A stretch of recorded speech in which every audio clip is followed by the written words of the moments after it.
झकास हम अपना क्लास में लइका करेलो समार बैठे खाती पास में बाबू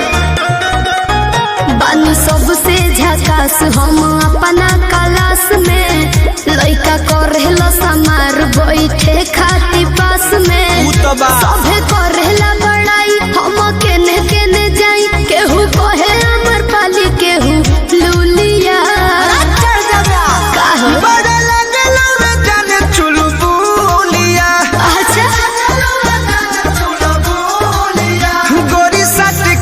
पढ़े जब जानू स्कूलिया पढ़े जब जानू स्कूलिया अरे चुप रहो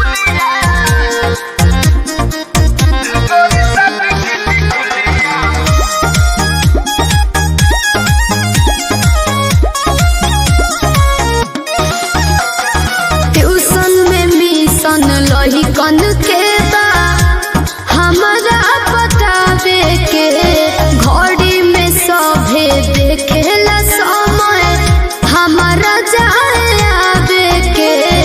ये हमरा सब बुझाते है बाबू तो का पूछता ए धन ओठ पर लगा के उठल लिया तो चले लू हिरनी वाला चलिया ऐसन बता चिझना हवे जान तू ममोलिया मत सट के टिकुलिया पढ़े जब जानू स्कूलिया पढ़े जब जानू स्कूलिया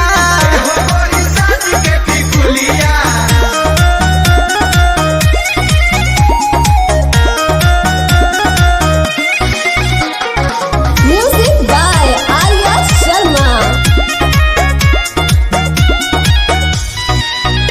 अरे फेरा में हमारा लागल बाड़े प्रमोद विशाल हो सोनू सुधा कर डेरा पर पूछस हाल चाल हो पप्पू पिंटू लागल बड़े बाबू तो का करी बाए कह के निकल जालू हंस के जीवी रह जाला भीतर तरस के हमसे मजा ले ले सखी तोहर जूलिया हे गोरी साट के टिकुलिया पढ़े जब जानू स्कूलिया पढ़े जब जानू